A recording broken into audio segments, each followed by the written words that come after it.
família! Estamos de volta com mais um episódio do Pode Fortalecer. Sejam muito bem-vindos. Hoje estamos com um ótimo convidado, mas a gente não vai contar ainda, porque a gente gosta do mistério.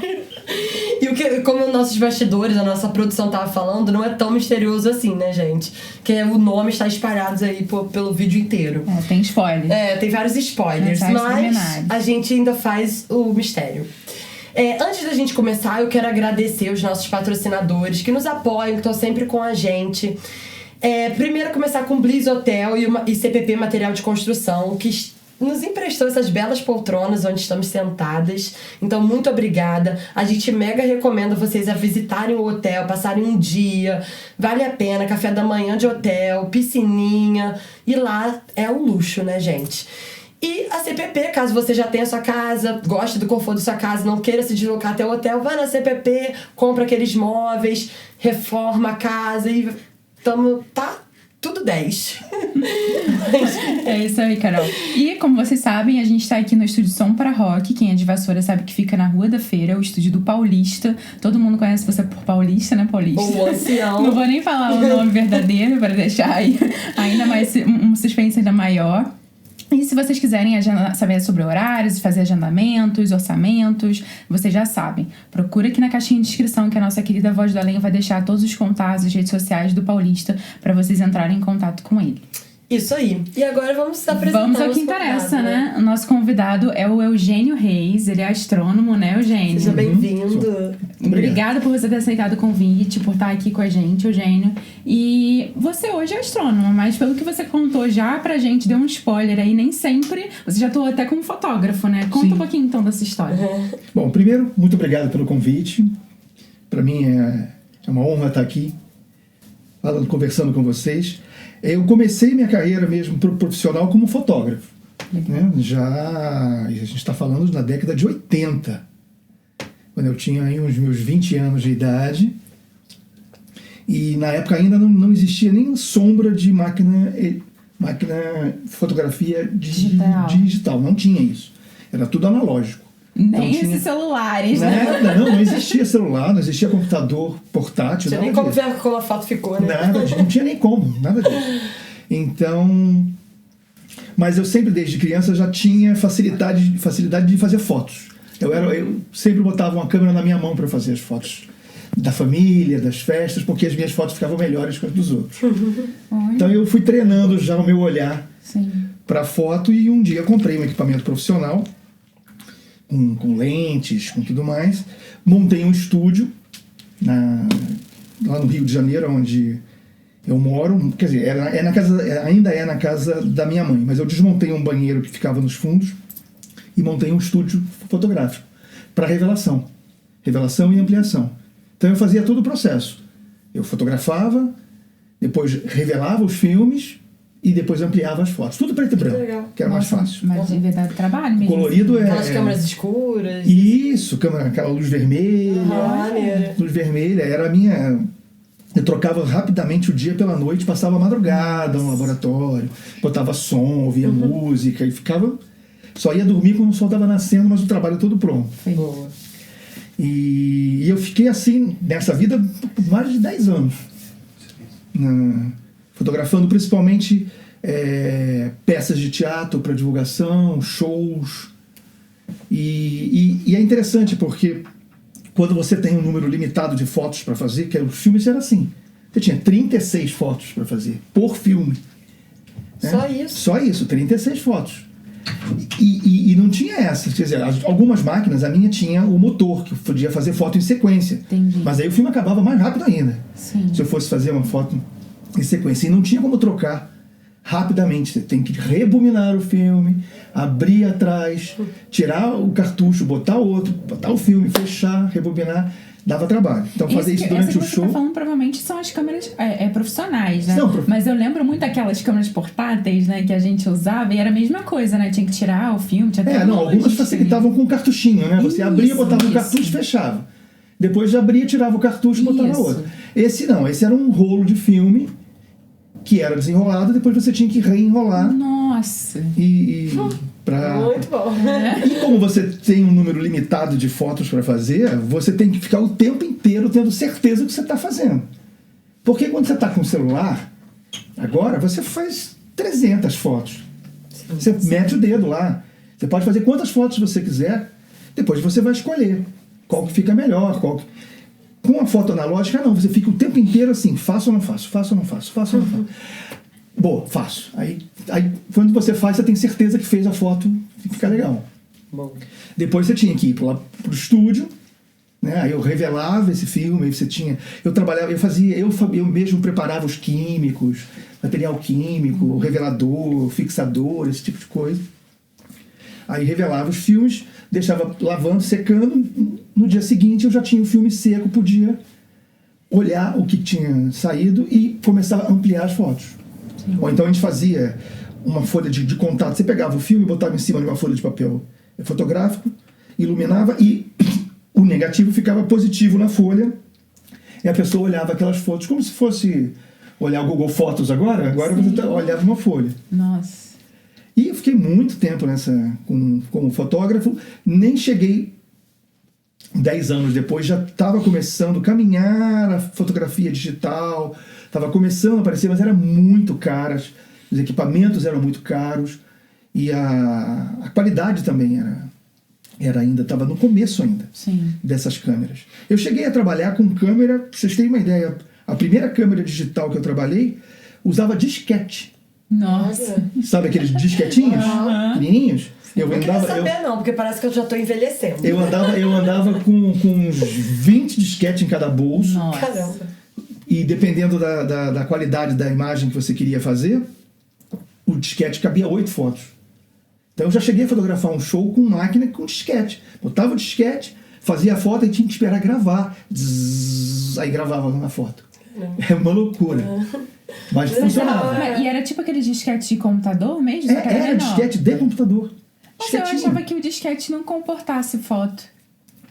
Não, ele é uma mídia digital. Sim. Você pode gravar o que você quiser ali, botar uma música, botar... É tipo um CD, né? Mas era aquele disquete antigo mesmo, sim, né? Sim. Já duro, né? Não é um maior anterior que ainda era molenga. Esse era o disquetezinho duro. Isso eu nem lembro, eu lembro do duro. Então, e aí tinha uma máquina, era Mavica, eu acho, era da Sony. E ela tinha um console para disquete atrás. Foi uma das primeiras máquinas digitais que apareceram no mercado. E aí eu tive a oportunidade de trabalhar com elas, com essa máquina. Funcionava, é incrível, funcionava. Essa dava mais de 36 fotos? Não, 8 fotos por disquete. 8? Que isso, menos ainda. 8 fotos por disquete. Achei que ia ter uma esperança aí. Nada. Mas aí nessa época eu já tinha acesso ao computador, a gente já podia ter algum programa para você fazer... ajustar a imagem, fazer algum tipo de formatação na imagem. Mas assim, muito rudimentar. Aí você ficou 10 anos nessa profissão. Eu fiquei 10 anos, mas aí o meu lado acadêmico sempre sobressaiu, porque eu gosto sempre gostei de ciências. Legal. Sempre estudei, sempre lia, sempre fui um cara muito estudioso, CDF mesmo, daqueles que tirava 10 nas... pra fazer física, eu acho que tem que ser pois mesmo. Aí eu era bem CDFzinho mesmo. E um dia, um ano depois, eu acho, da morte do meu pai faleceu, e ele sempre quis me ver na faculdade, eu nunca tinha feito faculdade. Aí depois que ele faleceu, eu falei, gente, eu vou dar uma alegria aonde ele esteja, eu vou fazer faculdade. Ele sempre queria fazer, sempre queria que eu fizesse. Falei, o que eu vou fazer? Física, claro. Vou fazer o que eu gosto. Vou fazer o que eu gosto. Quero estudar matemática, quero estudar cálculo, quero estudar física, quero mexer em laboratório, quero entrar nos equipamentos, quero mexer. E aí eu passei um ano estudando sozinho, peguei umas apostilas antigas de como passar no vestibular, aquelas coisas de vestibular antigo. Aí fiz um cronograma de estudos, peguei toda a matéria lá que eu tinha que fazer e me inscrevi para fazer física na UERJ, na Universidade do Estado do Rio de Janeiro. Sim. Que inclusive era perto da onde eu moro no Rio. Né? E passei em primeiro lugar. Só. Dá licença. Passei em primeiro lugar. Isso foi quando? Olha só, foi em 85. Foi em 85 que eu entrei para fazer física, já com os meus 30 anos de idade. E aí fui pegando gosto, fui gostando, tinha que estudar bastante, naturalmente, e fui trabalhando menos com foto. E nessa área, assim, quando você não aparece o tempo inteiro, se você não é visto, as pessoas esquecem que você continua como fotógrafo. Então os trabalhos foram rareando, até que um dia não me chamaram mais. Né? Eu ainda gosto muito de fazer foto. Tenho um Instagram com mais de 3.000 imagens. Agora eu faço tudo com celular. Com certeza, né? Celular, claro. Né? Não tem o limite das 36 nem das 8. Eu adoro. E... Agora o limite é do espaço do celular. Só. Agora o limite é do espaço, do Google Fotos, do Drive. Eu sofro isso todo dia. Do Drive, eu tô apagando meus arquivos. Toda hora eu recebo mensagens. Você não vai poder mais armazenar nada. Apague. Mas então, aí entrei para a UERJ. Tomei gosto, comecei a estudar bastante. Era o que eu queria fazer. Eu estava muito entusiasmado com isso. Mas também gostava de dar aula. Eu sempre participava de atividades de divulgação. Então tinha um laboratório lá na UERJ, ainda tem, que era um laboratório para receber estudantes de escolas. Era um laboratório de física didática. Então você realizava aqueles experimentos, tipo ciência show de ciência, ciência show, tem vários, assim, que você faz uma experiência para o estudante e ali, ao mesmo tempo ensina algum conceito de física ali. Legal. Né, ligado àquela experiência que pode ser reproduzida, era de papelão, com plástico, você fazia alguma coisa, molas. Sim. E eu adorava acompanhar a visita das escolas nesse laboratório. O técnico que recebia os estudantes, ele era só um técnico, ele aprendeu tudo, porque ele era muito talentoso, mas ele nunca estudou física. E aí, quando tinha uma explicação mais sofisticada para ser dada, ele me chamava para eu dar essa explicação para os estudantes. Falei, eu gosto disso. Aí eu também entrei para fazer licenciatura. Que legal. Então, ao mesmo tempo que eu fiz a graduação em física, eu também fiz licenciatura em física. Mas cheguei a dar poucas aulas. Em sala de aula mesmo, eu fui pouco. O que eu gostei mesmo, o que eu gosto mesmo e faço mais é capacitação de professores. Legal. Né? Principalmente nessa área de astronomia, que é a minha área escolhida. Que eu não tinha escolhido ainda, eu estava fazendo física ainda. Hein? Sim. Mas a astronomia já estava... sempre foi uma paixão minha. E eu lembro que quando eu ganhei um dinheiro que era uma boa grana para mim, na época, a primeira coisa que eu fiz foi entrar na livraria Leonardo da Vinci, lá no Rio de Janeiro, e comprei um atlas astronômico, caríssimo, mas eu namorava aquele atlas há muito tempo. Falei, agora eu posso comprar. Gastei todo o meu dinheiro nesse atlas. E em inglês, eu ainda treinava meu inglês, mas eu já gostava bastante.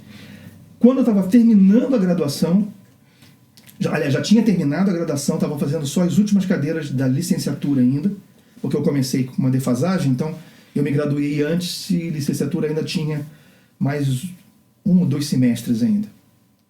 Surgiu a oportunidade de eu fazer um mestrado na área de astronomia no Observatório Nacional, que fica em São Cristóvão, lá no Rio de Janeiro.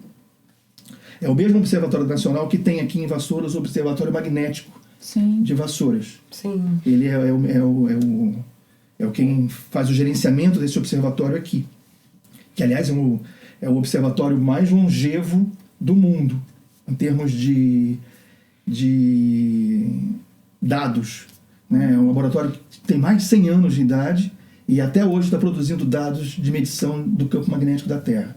Que legal. Nossa, então, não existe nenhum outro observatório no mundo que seja tão vamos dizer assim, com uma série histórica tão grande de medições do campo magnético da Terra. É claro que 100 anos atrás Vassoura não era nada. Sim. Era muito pouco. Você praticamente não tinha a poluição eletromagnética no ar. Né? Então era mais fácil você medir campo magnético.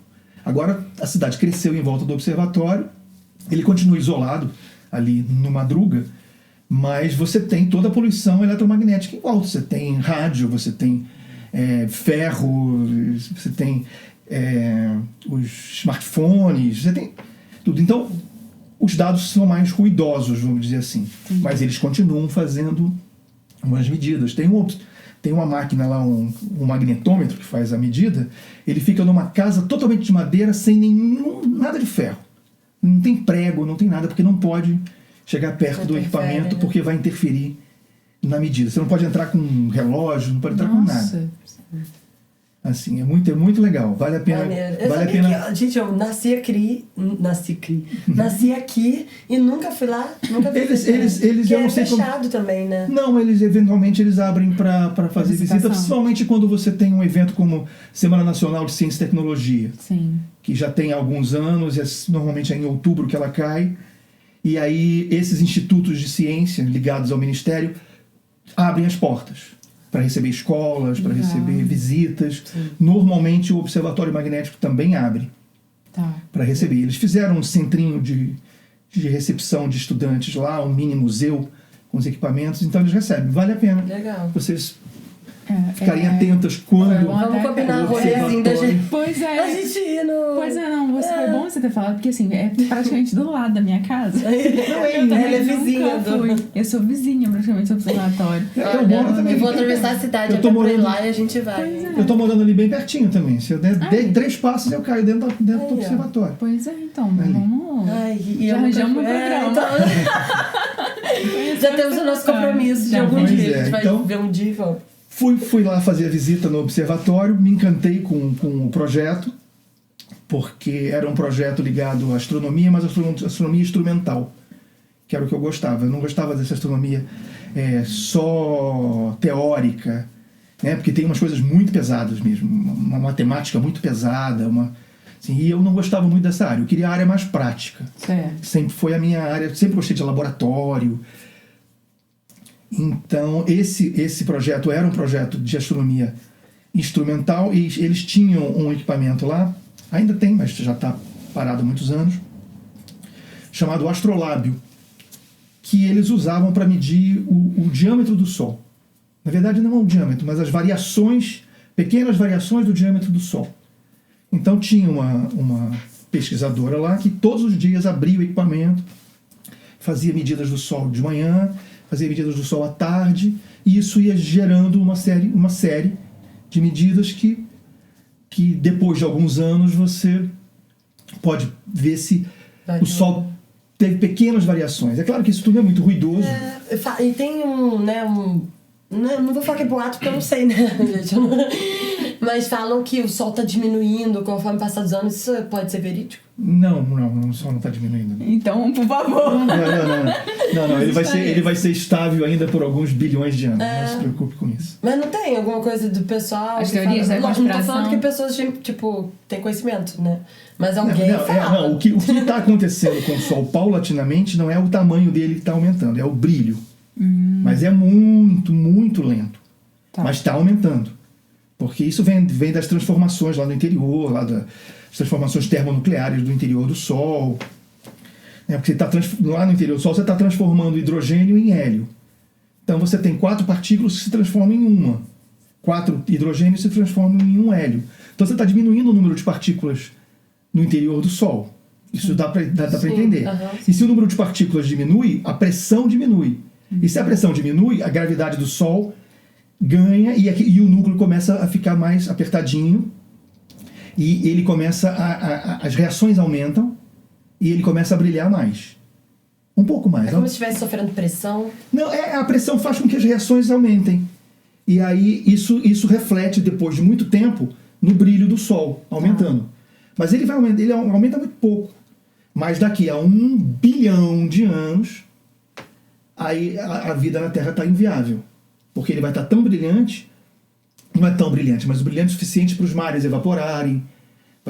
Então a Terra no futuro vai virar um Vênus, que é um planeta mais ou menos do mesmo tamanho, mas com uma cobertura de nuvens muito grossa. Esse é o futuro da Terra daqui a 1 bilhão. E qual a nossa perspectiva, Eugênio? Eu sei que a gente não vai estar, mas mas assim, só por curiosidade, alguém vai estar. Se a espécie humana sobreviver a ela mesma, porque a gente está maltratando demais esse planeta, né? Pois é. Poluindo, acabando os recursos naturais, a gente está indo para o brejo, está indo para o buraco sem volta. Sim. Né? Então, se a gente sobreviver a nós mesmos, a gente vai ter que aprender a se afastar. do Sol. Porque sair do sistema solar, isso vai ser impossível. Não tem esse negócio de Star Trek, de pegar a nave e ir em um Warp 4 para um outro planeta. Não, a gente está preso ao sistema solar e ponto. Tá. As distâncias são muito grandes. Tá. Né? Não é que eu estou dizendo que a gente está isolado. Pode ter outras civilizações por aí, mas elas também estão isoladas, porque as distâncias são muito grandes. Então, o ser humano vai ter que aprender a viver aqui no sistema solar. Então a gente vai se afastando do Sol. Então esse negócio de que no futuro a gente vai morar em outro... A gente, que eu digo assim, a humanidade, né? A humanidade não a gente. A humanidade não é que a gente é imortal. A humanidade está ensaiando. A gente daqui a pouco está voltando para a Lua, vai montar uma base na Lua. Né? Mas existe essa possibilidade, tipo assim, de fazer essa migração? Tipo, a gente não morar mais na Terra? Não. Isso vai demorar demais. Sim. Não, a gente tem todos os recursos aqui, você tem que levar tudo. Pra Lua você tem que levar tudo. Sim, mas nesse processo você tá falando, né? Do Sol. Não, aos poucos a gente vai ensaiando esse negócio. Tá. Então, vai chegar o momento que eles vão mandar as naves pra lá com impressoras 3D e quando a gente for, a cidade vai estar montada. As impressoras 3D vão montando tudo. Gente, antes de chegar lá. Antes de chegar lá. Adorei. Vai. Ou então em cavernas que ficam mais protegidas, porque a Lua não tem atmosfera, então você está exposto à radiação solar que não chega aqui porque a nossa atmosfera nos protege, mas lá não tem atmosfera, então lá é ultravioleta direto. Então é mais fácil morar em caverna. Ou montar umas casas subterrâneas e tudo mais. Mas a velocidade e depois em Marte. É muito... Não é... Muito distante da realidade de, tipo, viajar? Porque... sim, não. A velocidade... Não, é... Porque lá passa o tempo mais rápido. Isso eu tô falando o seguinte, as distâncias são muito grandes e a gente não tem como atingir velocidades muito grandes. Né? Não tem como atingir essas velocidades. Não tem motor de dobra espacial como tem, a gente vê em Star Trek, ou aquele salto espacial que as naves de Star Wars também dão. Não tem nada disso. Tá. Você tem que acelerar mesmo. E acelerar demanda energia. O que se faz é utilizar a gravidade dos próprios planetas para essas sondas que estão no espaço ganharem velocidade.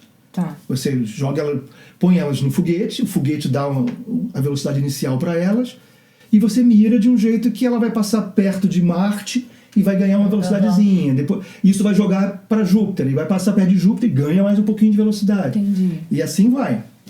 Tem uma sonda que está indo estudar o Sol, que cada vez que passa perto do Sol ganha um pouco mais de velocidade, está chegando mais perto. Né? E é assim. Mesmo assim, essa velocidade é muito pequena.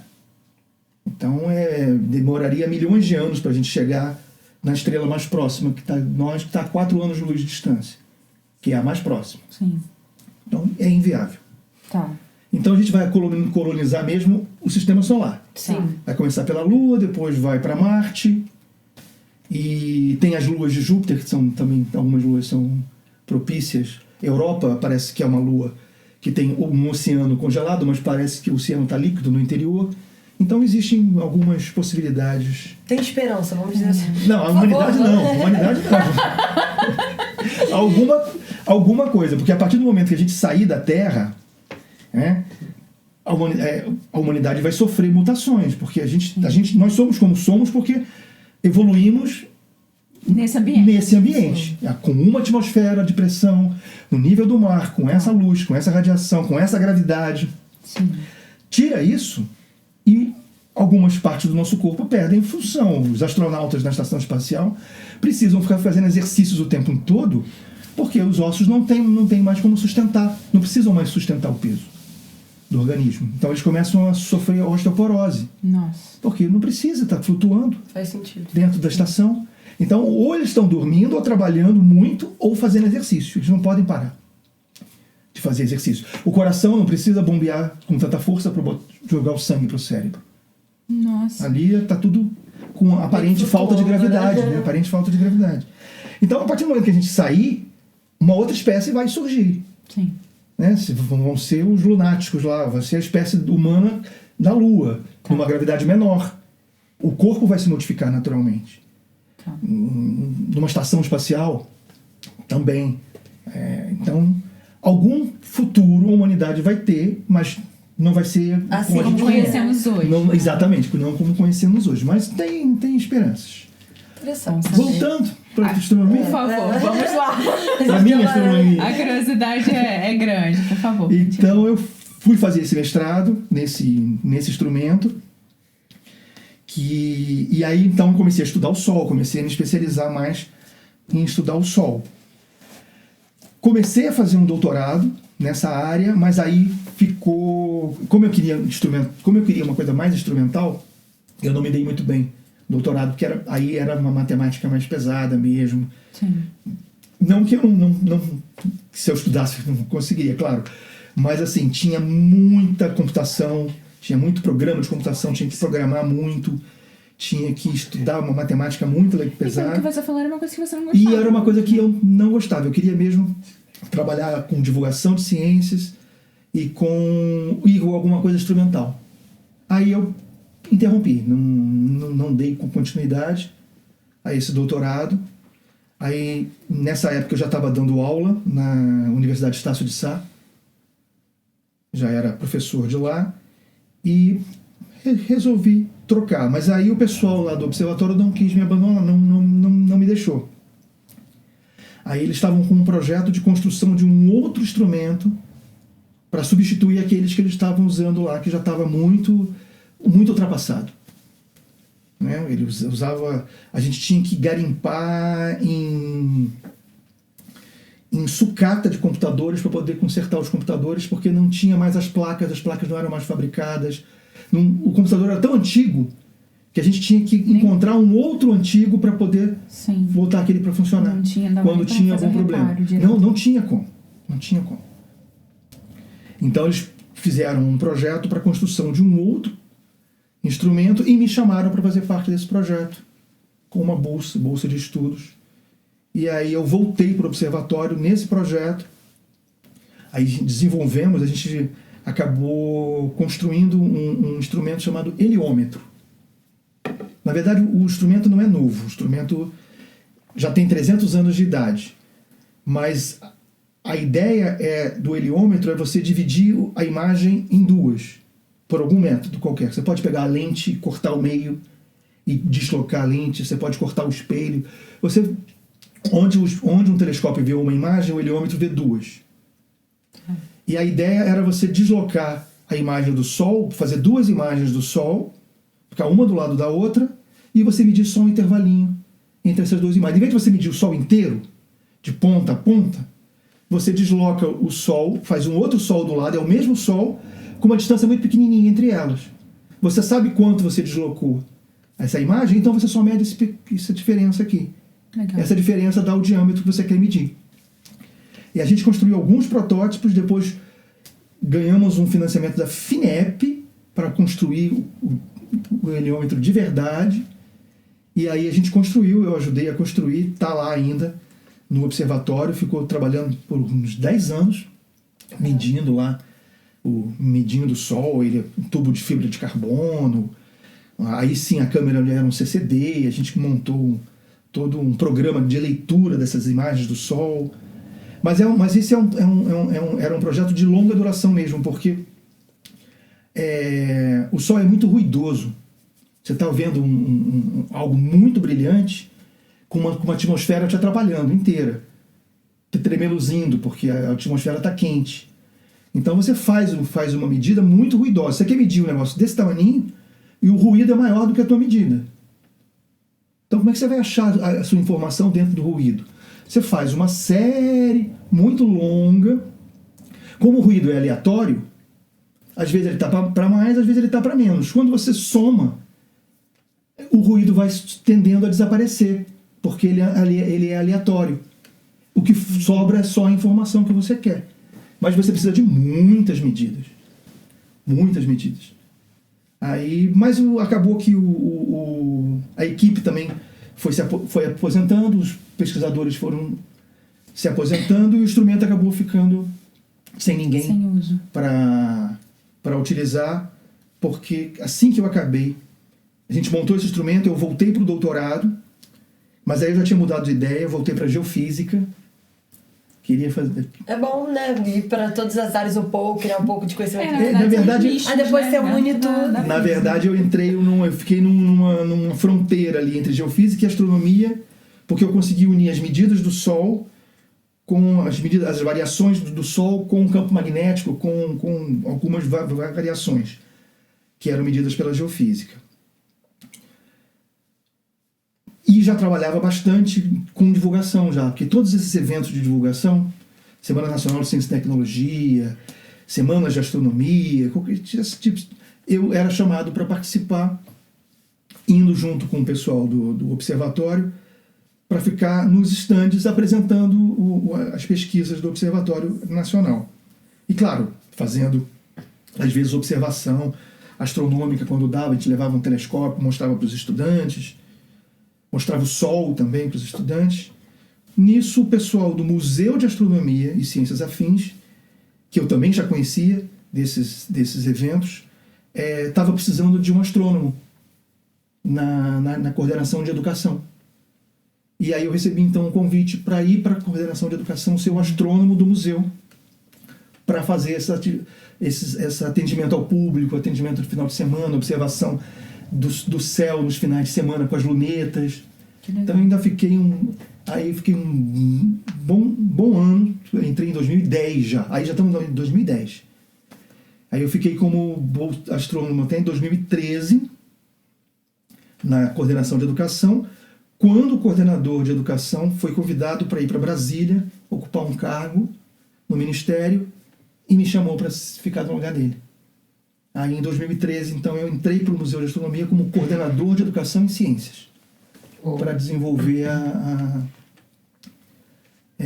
desenvolver as atividades de divulgação ligadas, aí também com pesquisa ligada à educação. Tá. Né? Mas lá você tinha mais algum projeto? Já, tipo, em processo? Não, aí sim, quando eu fui para lá, o que eu levei foi a minha expertise de observação do Sol, que eles não faziam antes, ou faziam muito pouco. Então eu desenvolvi filtros para o pessoal olhar o Sol sem correr riscos, eu desenvolvi como fazer observação com telescópios, observação do Sol. Eles tinham um instrumento também antigo, tombado, que que observava o Sol, que eu botei para funcionar. Então isso eu levei essa minha expertise para o museu, e depois lá a gente também desenvolvia outros tipos de atividades, sempre ligadas à educação e ciências. Né? Então participava de atividades de capacitação de professores, com estudantes. Então fui convidado para ser o coordenador, mas aí eu também já era um auxiliar da Olimpíada Brasileira de Astronomia e Astronáutica. Já no museu, eu já fazia a revisão das provas. As provas... Que é a OBA. Que é a OBA. Sim. Né, que Nossa, eu já fiz tanta OBA. Eu participava de todas, gente. Olha a minha cara de física. Participava de todas. Só pra fazer, porque acho que tinha alguma coisa, assim, ganhava hora... A voz de além não me julgue. Você podia ganhar medalha. Não, então, mas eu teve alguma vez na minha vida. Gente, eu juro, mas assim, não vou dizer que foi totalmente mérito meu, porque eu acho que eu chutei muito. Mas uma vez eu passei pra segunda fase. Eu fiz a segunda fase. Tá vendo? Você acabou de dizer que foi no chute? Ainda nem te deu parabéns. Mas porque da segunda fase desandou tudo, né? Porque era discursiva, já era outro patamar. Mas eu juro, gente, eu passei, tá? Tá vendo? Já dá pra botar no currículo. Fica nas costas. Depois você me lembra, eu te dou um certificado de participação. Eu tenho. Isso eu tenho, tá? Eu tenho muito certificado. Mas eu então já trabalhava na UBA como revisor das questões. Sim. E depois também sugeria uma ou outra questão. Foi quando surgiu a oportunidade de participar da Olimpíada Internacional de Astronomia e Astrofísica, que era uma Olimpíada que os estudantes brasileiros já participavam desde 2007. E em 2011, durante a Olimpíada daquele ano, a pessoa que levava, né, a pesquisadora que levava os estudantes lá para fazer a Olimpíada, para participar, teve a brilhante ideia de propor que o Brasil participasse. Mas assim, sem nenhum... Do nada. Assim, vou dar ideia, se colar, colou. Quando eu voltar para o Brasil, eu me viro e vejo o que posso fazer. Foi mais ou menos assim. Então, passou a proposta. O Brasil ficou como sendo a sede da Olimpíada, que ia acontecer em 2012. Sim. E em 2011, a gente correu pra caramba para conseguir realizar essa Olimpíada. Eu fui chamado para ser o vice-coordenador dessa Olimpíada. E aí, onde a gente ia realizar essa Olimpíada? A gente tinha que encontrar um lugar seguro. Tinha que ser um lugar isolado dos grandes centros, porque, como é astronomia, a gente faz observação do céu. Então, você não pode fazer isso numa grande cidade. Sim. Não adianta, São Paulo, Rio de Janeiro, não dá. O céu não ajuda. Tem que ser um lugar, uma cidade menor. Menos poluída. E então eu fui pedir ajuda para vários grupos de astrônomos amadores. Tem um grupo lá no Rio de Janeiro, que eu também faço parte, que são muito meus amigos.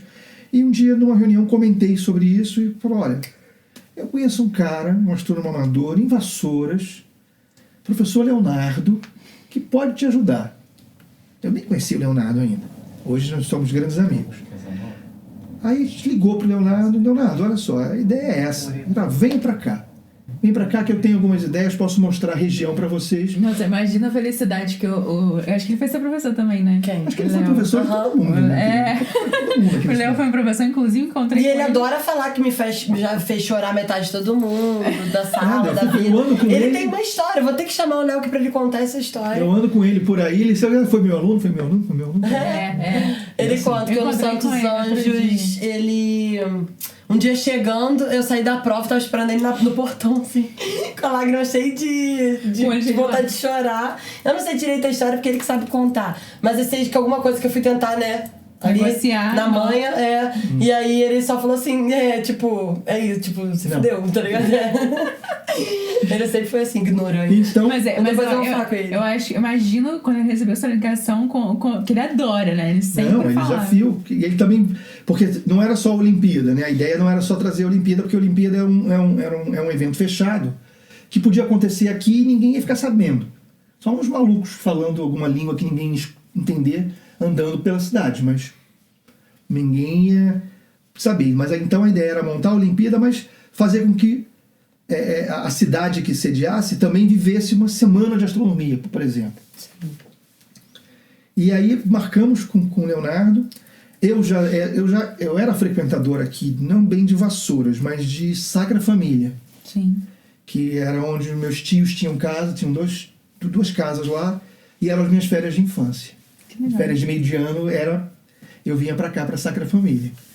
Que então legal. Eu já tinha então uma... Férias de verão. Já tinha então uma afinidade com a região. Um carinho pela região, bastante. Marcamos e o Léo então levou a gente para visitar vários hotéis, vários lugares. E a gente achou a Fazenda Ribeirão, Hotel Fazenda Ribeirão, em Barra do Piraí, como um lugar perfeito.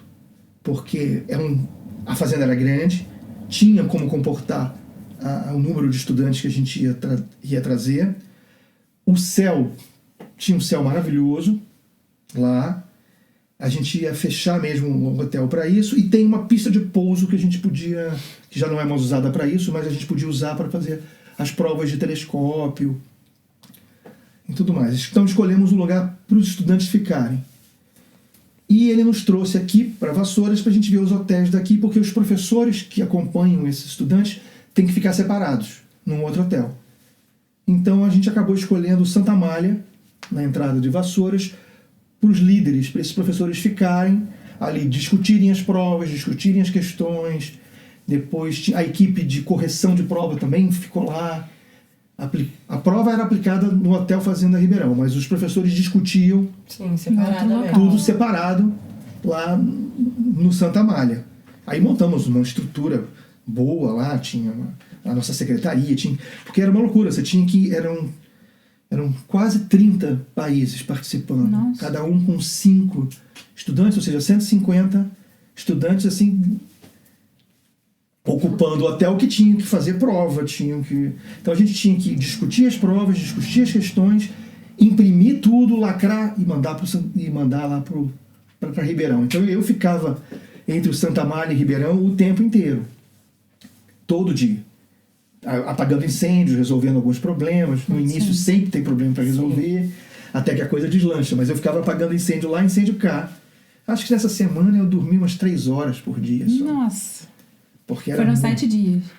São 7 dias. No final, a Olimpíada dura uns 10 dias, porque aí tem a chegada do pessoal, tal, encerramento.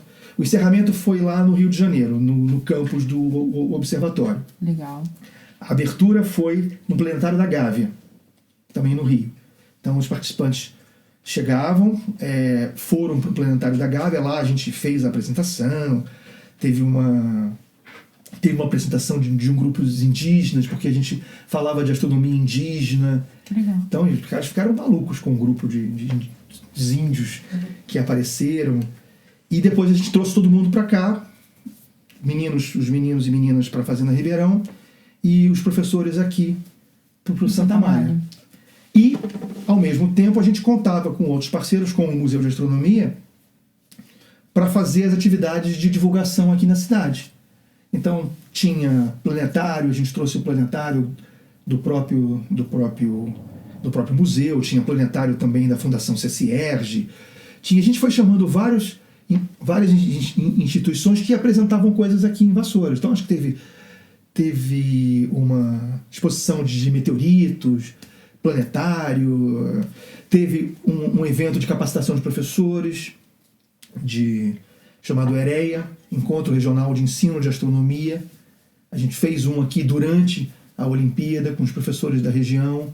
Trouxemos até o astronauta Marcos Pontes, que hoje é senador. Sim. Na época ele era só astronauta Marcos Pontes. E a gente trouxe ele para cá para fazer uma palestra. Maneiro. E a partir daí, bom, foi um sucesso a Olimpíada. O Brasil não ganhou nenhuma medalha de ouro nessa Olimpíada, mas acontece. Valeu a acontece. Agora a gente está treinando muito melhor os nossos estudantes, mas eu não estava no treinamento ainda, não fazia parte do treinamento. Agora vai mudar tudo, né? Eu acompanhava. E aí posso fazer um acréscimo? Que eu lembro, nos bastidores você já tinha até me falado, mas eu também sei um pouco que a maioria das pessoas que participam dessas Olimpíadas são bolsistas. Não é isso. Existe um projeto que premia os medalhistas dessas Olimpíadas aqui no Brasil. Essa Olimpíada Internacional que eu estou falando são estudantes de vários países, principalmente a Ásia, né? Tem alguns aqui na América Latina, mas principalmente ali a Ásia e a Europa Central, do ensino médio. Sim. Tá? Então, todos, qualquer um pode. Tá. E aí a forma com que eles são selecionados nos seus países, cada um tem o seu tipo de seleção, seu critério. Aí o país escreve esses estudantes, eles se reúnem na sede onde está acontecendo a Olimpíada e toca fazer prova, passar a semana inteira fazendo prova. Claro, tem os passeios, tem para fazer. Eu acompanhei alguns estudantes durante alguns anos. É muito trabalho, mas também tem os seus momentos de... Eu conheci Pequim, eu conheci Tailândia, eu conheci Indonésia, tudo acompanhando esses estudantes. Sim. Foi a oportunidade que eu tive para conhecer esses países aí. Porque senão não ia dar. Então, fizemos essa Olimpíada, depois eu passei a integrar a coordenação da Olimpíada junto com a OBA, e então a gente passou a selecionar e treinar os estudantes para as Olimpíadas internacionais seguintes. Sim. Né? Também tinha a Olimpíada Latino-Americana que o Brasil participava, mas esse eu só treinava, eu não ia nessas Olimpíadas, só para os países latino-americanos. Tá. Então era Brasil, Uruguai, Chile, Colômbia, Venezuela entrou depois, Paraguai, Argentina. Então eles criaram uma Olimpíada latino-americana, que esse ano vai acontecer no Panamá. A internacional esse ano vai acontecer na Polônia. Eu espero que eu vá. Espero ir. Tá precisando de assistente? Depois... Oi. Posso daqui a pouco fazer uma pergunta que tem um amigo meu que pediu pra eu fazer uma pergunta. Claro, pode fazer agora. Isso tá igual o programa do Sérgio Grosman, no quadro do... Pode ficar à vontade, você Pera de aí, casa. deixa eu ler aqui. Aí, Eugênio, é uma pergunta de um amigo meu. Ela é mais nessa parte, assim, teórica. Então, assim, eu não sei exatamente se é do que você estuda no dia a dia, mas é sobre astronomia. Tá valendo. Aí ele pediu pra eu não falar o nome dele, que ele ficou com medo de ter feito a pergunta de uma forma burra. Depois vai ter que contar também. Eu falei, cara, deixa eu te dar os créditos. Ele falou, não quero não. Eu falei, então tá, então vamos lá. Ó, ele mandou aqui. É uma pergunta sobre buraco negro. Aí ele falou, se quanto mais próximo de um buraco negro, mais devagar o tempo passa, como podemos dizer que algo pode entrar em um buraco negro? O tempo não estaria praticamente congelado para um objeto próximo do centro do buraco negro em relação ao resto do universo? Isso é verdade. Para quem está de fora, se você pudesse ver o objeto caindo, né? Porque tem uma hora que ele passa pelo que a gente chama daquele do horizonte de eventos, né? Que é aonde a velocidade de escape é igual à da luz. Então tem um determinado distância, né? Porque o buraco negro em si mesmo ele não tem volume, né? Ele é uma concentração de massa num volume infinitamente pequeno, mas ele tem em volta dele uma região que a gravidade continua, a massa dele existe, que gera um campo magnético muito forte, um campo gravitacional muito forte. Então tem uma região chamada horizonte de eventos que seria o limite até onde você poderia chegar sem estar perdido completamente, né? Se você pudesse ficar vendo um objeto se aproximando, quem está do lado de fora veria uma queda infinitamente longa. Para quem está caindo, para o objeto, para a pessoa que está caindo ali, a pessoa ultrapassaria sem problemas, porque ela não perceberia o tempo passando mais devagar para ela. Não sei se eu estou sendo claro. Sim. Para quem está de fora está vendo o tempo ficar cada vez mais lento, né? Você imaginar um relógio, o tic-tac vai ficando cada vez mais espaçado, o tic vai ficando mais espaçado, até o momento que você nem ouve mais o próximo. Mas o tempo está passando muito devagar. Para o relógio está fazendo tic-tac normalmente. Entendi. Entendeu? Não, tá ótimo. Beleza. Então, supondo que seja possível se aproximar sem ser esmagado. Exato. Sem né? É porque existem buracos negros tão grandes que esse horizonte de eventos é tão gigantesco que é possível que vamos dizer assim, uma sonda ultrapasse esse limite e não perceba, porque ele é muito grande. Ele não vai escapar mais, mas ele não vai ser esmagado ou espaguetificado, como eles falam, né? O efeito de maré estica a nave, estica a pessoa, estica tudo. Mas são os buracos negros pequenininhos. Os gigantescos não tem tanto... Quero conhecer nenhum nem outro. Tá de boa. Não tem curiosidade. Mas não foi uma pergunta burra, não. Viu? Agora você pode falar. Ok, eu vou avisar ele antes de ir no ar. Fala pra ele pra poder... Vou resumir mais ainda agora. Então a gente começou depois da Olimpíada, fizemos a semana de astronomia. Queria te interromper de novo, que você já percebeu que a nossa equipe ama falar de estrela, sol, buraco negro. A gente daqui a pouco já tá fazendo outras perguntas. E eu também não sabia exatamente o momento de perguntar. Eu falei, se eu esperar muito, vai acabar. Aí eu tinha que mandar logo a pergunta. Mas eu tenho me interrompido mesmo, desculpa.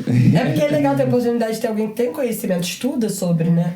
Senão a gente só fica com teoria de Google. É verdade. A gente fica até uma burra. Ou de Hollywood, né?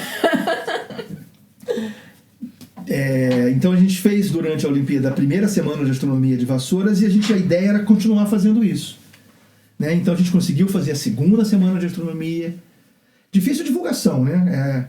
Fazer com que a cidade saiba o que está acontecendo é muito difícil. Olha, nunca soube. É muito difícil. Mas quando a gente fazia, a gente divulgava pelo menos para a Secretaria de Educação, trazia o planetário, então as escolas Se mobilizavam. Mas era uma divulgação mais focada, né? Ia pra estudante. Isso. O que faz mais sucesso mesmo é planetário. É o planetário inflável, que a criançada entra lá e vê o céu, fica deslumbrado. Acho que fui só uma vez, mas nem lembro, assim, sério. Mas, paralelamente a isso, a gente sempre fazia também cursos, porque é voltado não só para divulgação, mas também para capacitação de professores. Sim. Né?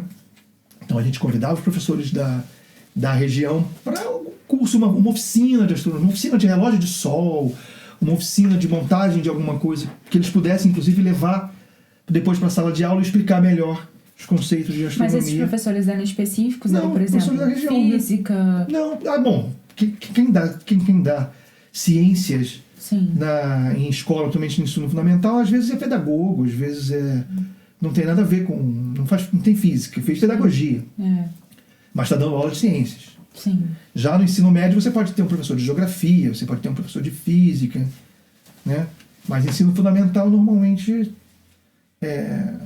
mais genérico, uma formação genérica. Uma formação mais genérica e que tem muita dificuldade para entender os conceitos de astronomia porque não vê isso direito durante a sua formação de professores.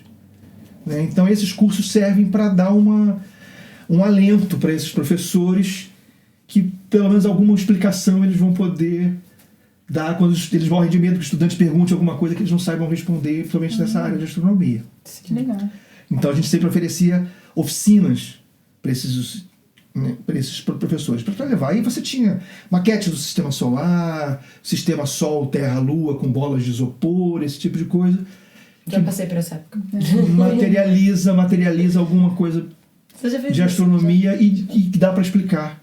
Né? Eclipses, fases da Lua, eclipse solar, eclipse da Lua, esse tipo de coisa você consegue explicar com bola de isopor. Uma lâmpada, uma bola de isopor e uma bola de ping-pong. Você consegue explicar esses fenômenos naturais do nosso dia a dia, que são eclipses e fases da Lua. E que às vezes a pessoa não consegue explicar, porque o livro didático mostra uma figura que é fora de escala, que não dá para entender, né? Normalmente o Sol, Terra e Lua estão muito próximos uns dos outros ali, porque não cabe no livro, na escala real. Então, quando você monta uma oficina dessa, você pode fazer as coisas nas escalas. Pelo menos a Terra-Lua você pode botar na escala e aí explicar melhor essas coisas. Teve a 3ª semana, teve a 4ª semana de astronomia e depois, para simplificar, a gente aí já tinha gente aqui da região que já estava à frente da coordenação dessas semanas de astronomia e resolveu então fazer uma semana não só em Vassouras, mas em várias cidades aqui. E surgiu essa semana de astronomia do Vale do Café. Então juntou Vassouras, juntou Mendes, juntou Paulo de Fronten, juntou Miguel Pereira, e com o mesmo conceito, só que um pouco, em vez de ficar uma semana numa cidade só, ficava um dia só em cada uma ou 2 dias no máximo, mas então atendendo a um número maior de professores em várias cidades. Sim. E atingindo até um público maior, né? Atingindo mais gente, porque você não ficava restrito a um só local. Cidade, né? Essa semana continua ainda, e eu acho que no final desse mês vai acontecer. Que legal. Já fui intimado a participar da abertura. Gente, esse mês é maio, tá? Que é gravado. Tá. Até ele sair. É verdade, saberem que verdade, o mês a gente está gravando é maio. Então, no final desse mês de maio, deve acontecer essa semana de astronomia do Vale do Café. Legal. E que vai passar por essas cidades que você falou. Sim. Eu acho que a programação elas não estão acabando de fechar, mas é sempre a mesma coisa. Tem planetário, oficina para professores, oficina para os estudantes. Sempre tem... E aí de fora pode visitar, por exemplo? Sim. Acho que tem os horários que são reservados para o público que não é escolar. Mas o sucesso mesmo é o público escolar. Sim. As escolas fazem filas e mais filas para trazer, e é estudante atrás de estudante, é sessão de planetário atrás de sessão de planetário, que é o grande sucesso mesmo desses eventos. Nossa, imagino.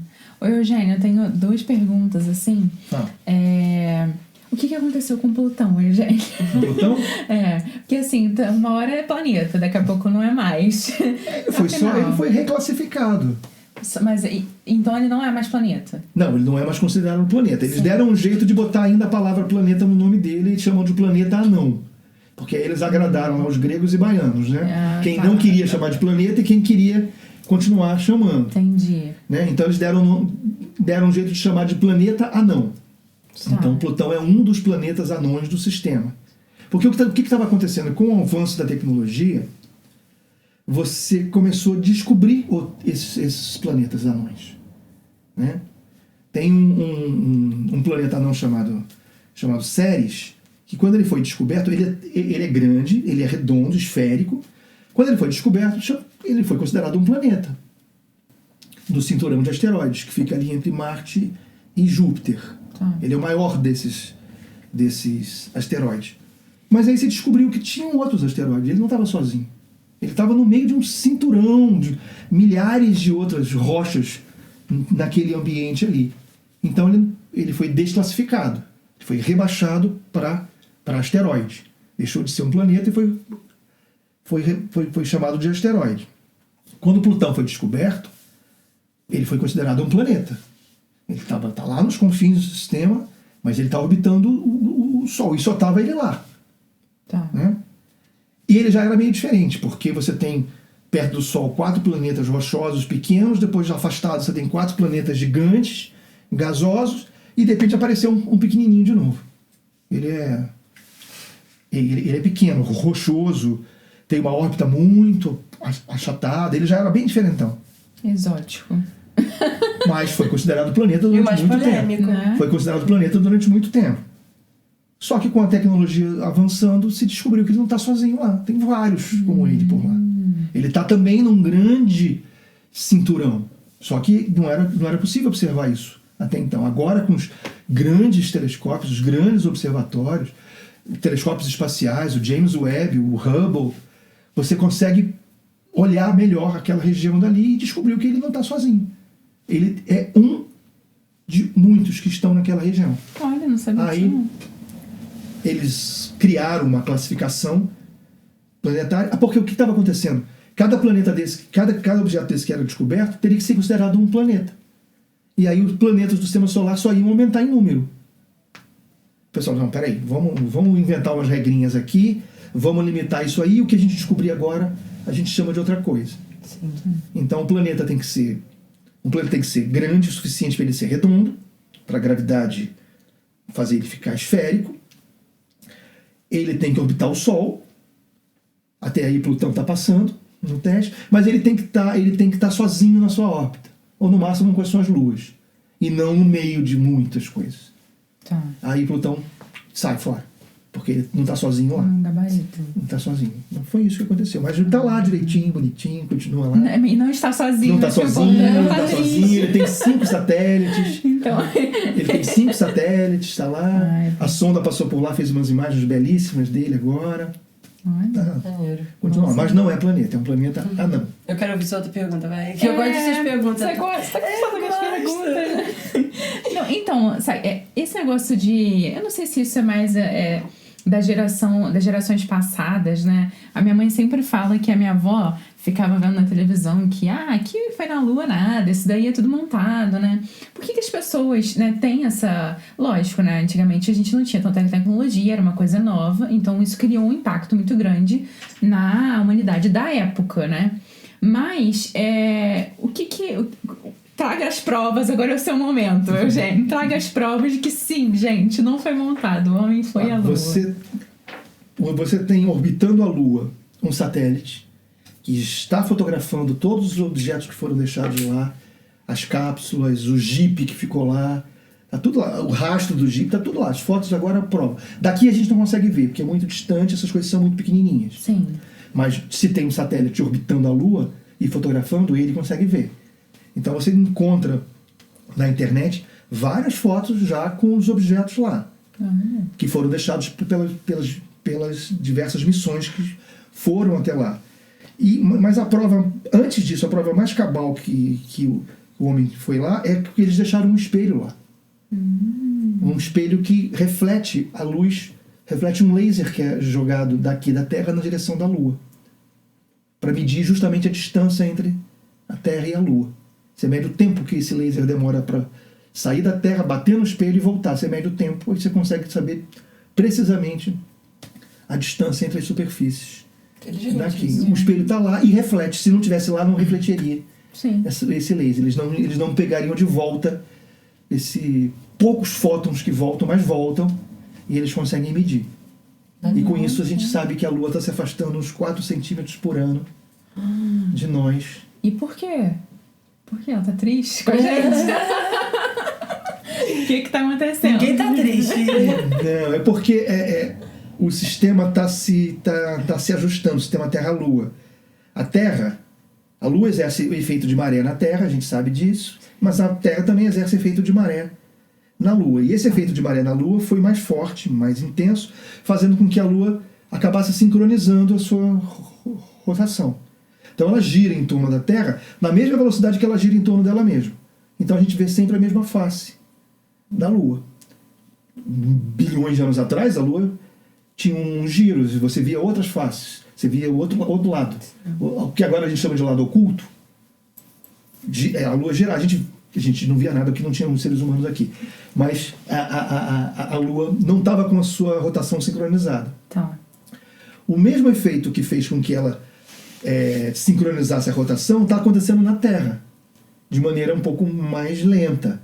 Então a Terra também está girando cada vez mais devagar. Os dias estão ficando um pouquinho mais longos.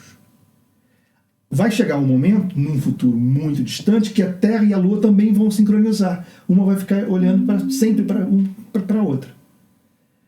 Mas, para efeito de conservação de energia, essas coisas têm que se equilibrar com um afastamento um do outro. Tá. Então, se elas não estão... Se ela está se afastando, se ela está girando mais devagar aqui, ela tem que se afastar um pouco mais para manter um equilíbrio do sistema, um equilíbrio físico do sistema. Tá. Mas então, porque a Terra... afastar? Não. É natural. É Tá natural. por ano, tá? Você nem saberia disso se eu não tivesse falado para você. Pois é, não. Não, mas é preocupante, estou preocupada. Então, e o dia da Terra também está ficando alguns microsegundos mais longos. Nossa, mas engraçado, a correria é tanta que a gente tem a sensação do contrário, né? Quantas vezes a gente fala que a gente fala que tem que ter 48 horas, 52. E nesse... A Terra já girou mais rápido. O dia já foi um pouco mais curto no passado. E aí, nesse caso... E isso já foi medido. Isso já foi medido. Porque você tem registros, por exemplo, de eclipses solares que se a Terra... que foram registrados em lugares que, se você volta no tempo... Porque como eclipse é uma coisa geométrica, é uma posição relativa entre Sol, Terra e Lua, você consegue fazer um programa e saber direitinho as posições no futuro e no passado. Então você pode voltar no tempo e saber onde, vamos dizer assim, a sombra da Lua passou na Terra. Tá.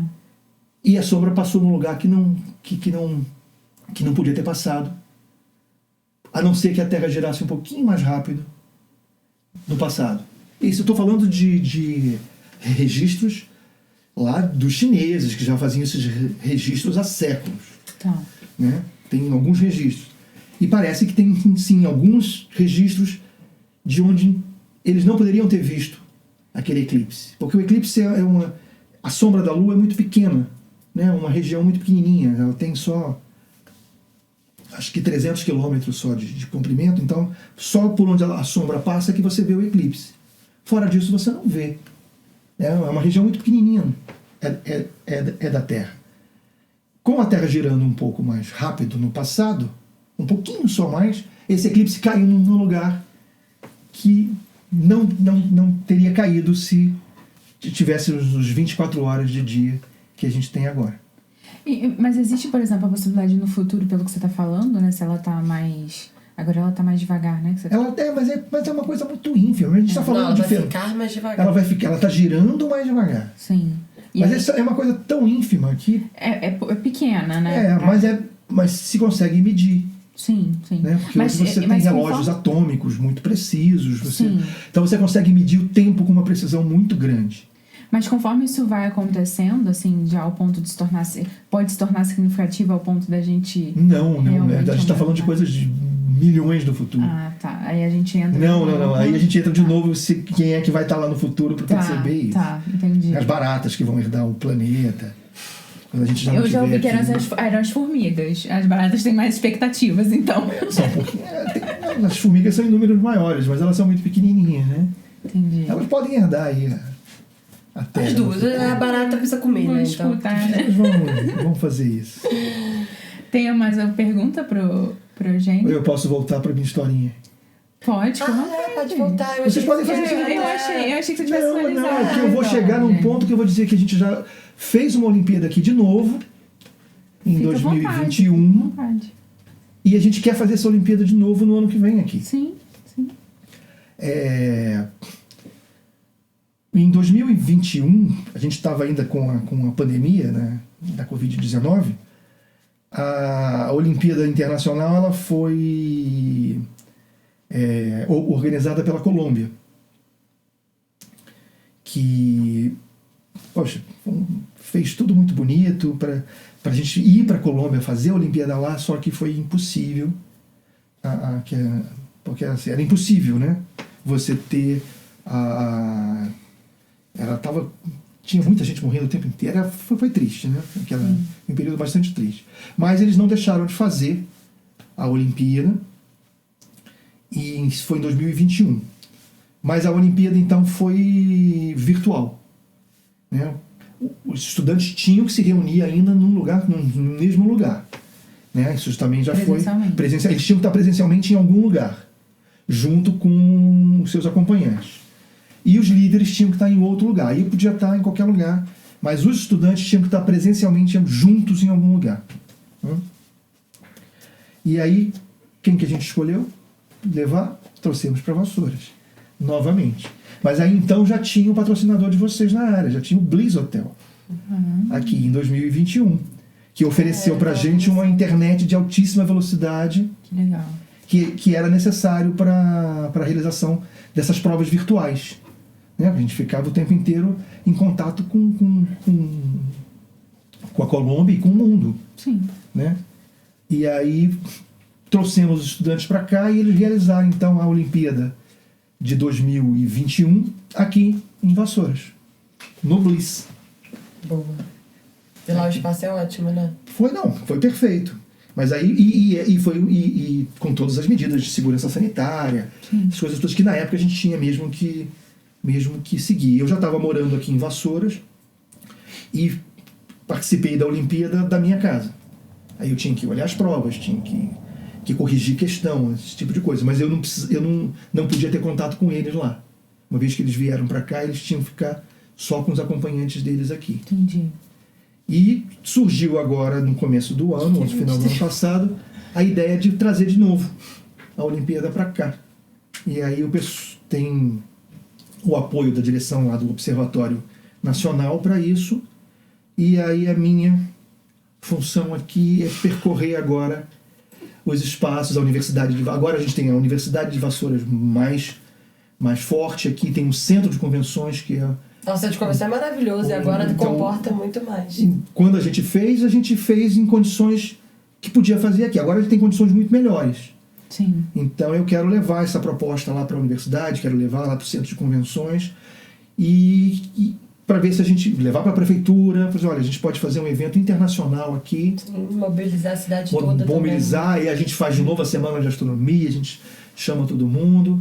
Mas aqui a cidade vai viver, já está vivendo esses, né, a Festival de Cinema, já aconteceu, ou seja, a cidade está com eventos grandes, né, para acontecer. E esse pode ser um evento internacional. Sim.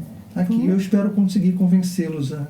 eu acho que não vai precisar de muito esforço não, porque é uma ideia muito interessante e que é além de só mais um evento, é algo que vai trazer conhecimento para as pessoas, ensinamentos. Então, assim, eu acho que pode ser muito bom. E até para a própria cidade, como comércio, tudo, movimenta, né? Uhum. Então, Vassouras vive astronomia, vocês nem sabiam. Pois é, verdade. Vamos ficar mais presentes nisso. Tem que ficar mais atenta, né? Durante a semana, agora, acima vale, a Semana de Astronomia, Intermunicipal de Astronomia, a gente vai botar o telescópio lá na praça. Eu vou estar lá com o Leonardo, observando o céu, tá vendo? Aí você pode... Então, mais uma oportunidade. Eu nunca observei o céu. Tá vendo? Nossa, gente, falando isso parece até... Assim, porque quando a gente fez a Olimpíada aqui, em 2012, os telescópios que foram comprados para a Olimpíada foram distribuídos para a região. Foram doados para as escolas da região. Legal. Então, Vassouras ganhou alguns telescópios, que um deles está sob a guarda do próprio Leonardo, que sempre leva para as atividades. A região ganhou, Paracambi ganhou um telescópio. Sim. Então, Paracambi ganhou um telescópio, Miguel Pereira ganhou um telescópio. Não me lembro agora de cabeça todos, mas chegamos a distribuir 19 telescópios pela região, querendo incentivar o uso deles aqui. Legal. Aproveitando que a gente está no interior e o céu aqui é muito mais legal para se observar. Eu sempre tive o sonho de comprar um telescópio, nunca comprei. Então, a oportunidade de ir na praça. Vai na praça, que a gente mostra lá. Eu vou mesmo. Obrigada pelo convite. Então, Eugênio, você tem rede social? Alguma página para pessoas que têm interesse também? Tem essas fotos, né? Você falou, você no Instagram? Tem no Instagram, são os 3 primeiros letras do meu nome, é o G.Reis. Tá. A Voz da Além vai colocar na descrição. E a gente sempre pede no final, Eugênio, para o convidado deixar uma mensagem, né, para as pessoas que acredito que tem muitos jovens aí que se inspiram na sua história e sonham, né, um dia também serem astrônomos, são apaixonados pela astronomia. Então, deixa um recado aí para quem quer seguir. O meu recado é que esses estudantes não deixem de fazer as Olimpíadas de Conhecimento. Seja a OBA, que é de astronomia, mas também tem a OBMEP, que é de matemática, tem a de química, tem a de física. Essas Olimpíadas são uma porta para o futuro desses estudantes, porque melhora o rendimento acadêmico deles, eles se tornam estudantes melhores. Sim. Né? E com grandes oportunidades depois, no futuro. Existem algumas universidades, começaram pela de São Paulo, que abriram vagas olímpicas. Então, um estudante que ganhou uma medalha numa Olimpíada aqui no Brasil pode ter a chance de entrar para uma universidade sem fazer vestibular, só porque ganhou uma medalha olímpica. Sim. Legal. Porque se esforçou e ele é um bom estudante e a universidade quer um bom estudante nos seus quadros. Isso tá se espalhando pelas universidades do Brasil, que estão começando a abrir. Não são muitas vagas, mas já é uma oportunidade. Sim. Né? E eu também coordeno um projeto que já premiou, não sei se o projeto vai ter continuidade, mas ele premiou com uma bolsa de iniciação científica, que agora está no valor de R$300, a quase 10 mil estudantes medalhistas de 12 Olimpíadas, que são Olimpíadas apoiadas pelo Ministério da Ciência, Tecnologia e Inovação. Principalmente a OBA, que é a Olimpíada com o maior número de bolsistas, mas você tem a Olimpíada Nacional de Ciências, você tem a Olimpíada em História do Brasil, você tem a Olimpíada de Robótica, você tem a Olimpíada de Química.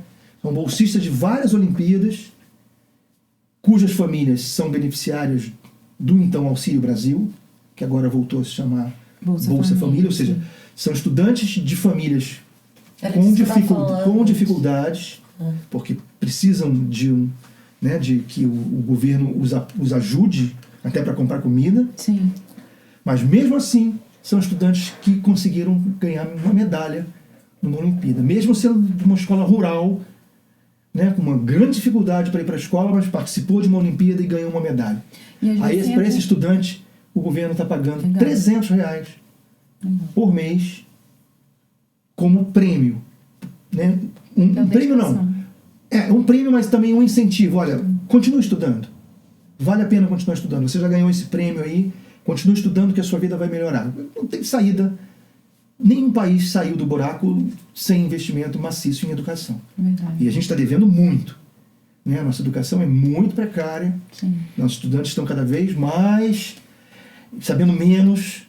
Sim. E a gente tem que investir muito, senão o Brasil não sai do buraco. Só vai sair. Ver o Japão, que perdeu a guerra, levou 2 bombas na cabeça, e olha como está. Né? É um país dito do primeiro mundo, investiu maciçamente em educação. Sim.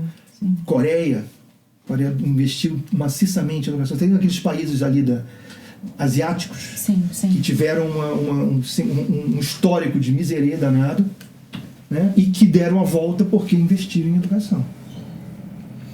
Então, gente, vocês já sabem, o caminho não deixem de estudar, né? Olha só essa oportunidade aí que o Eugênio está trazendo, né? A oportunidade que vocês têm de, enfim, crescer, conquistar o caminho de vocês e seguir, se é a área que vocês gostam de seguir nessa área, né, Eugênio? É claro, não tem... Estudar não faz mal pra ninguém. É isso aí. Bota a cabeça pra funcionar, né? Se você quiser ganhar músculos, você vai para uma academia. E você você malha e ganha músculo. Se você malhar o músculo do cérebro, você também fica... Quanto mais a gente estuda, mais a gente gosta e mais inteligente a gente fica. É isso. Mais esperto. Não inteligente não, a gente... Né? Mas mais esperto, né? É mais fácil. Quanto mais você estuda, mais fácil é continuar estudando. Sim, com certeza. Porque as coisas vão entrando. Você vai exercitando na cabeça, as coisas vão entrando na cabeça, você vai entendendo melhor as coisas e, poxa, ser safo, você pode se dedicar a qualquer coisa. Sim. Né? Você fica com habilidades para safar de uma situação, de alguma situação no seu trabalho. Sim. Né? É mais experiente para as questões da vida, Exatamente. Né? De uma maneira geral. Exatamente. Eugênia, a gente queria agradecer. Nosso tempo já está chegando ao fim, limitado, senão a gente vai ficar falando até infinito, né? Que a gente gosta de falar pra caramba, né, Carol? Mas a gente quer agradecer por você ter topado o convite, ter compartilhado um pouco do seu conhecimento com o público do Pode Fortalecer. Foi um prazer te receber aqui, conhecer o seu trabalho. O convite. Enfim, de verdade, gratidão 1000 vezes aí. Obrigado mesmo. Espero vocês lá na praça pra gente observar as estrelas. O planeta. Já temos esse Vênus tá aí bonito. Então. Tá bem bonito ali. Um farol lá no céu. Pois é. Então, gente, muito obrigada a vocês também que assistiram até o final. Não se esqueçam de se inscrever no canal, de nos seguir nas redes sociais. Sim. A gente está no Spotify. E deixe seus comentários, interajam com a gente. E até o próximo episódio. Obrigada, gente. Até o próximo. Tchau, tchau.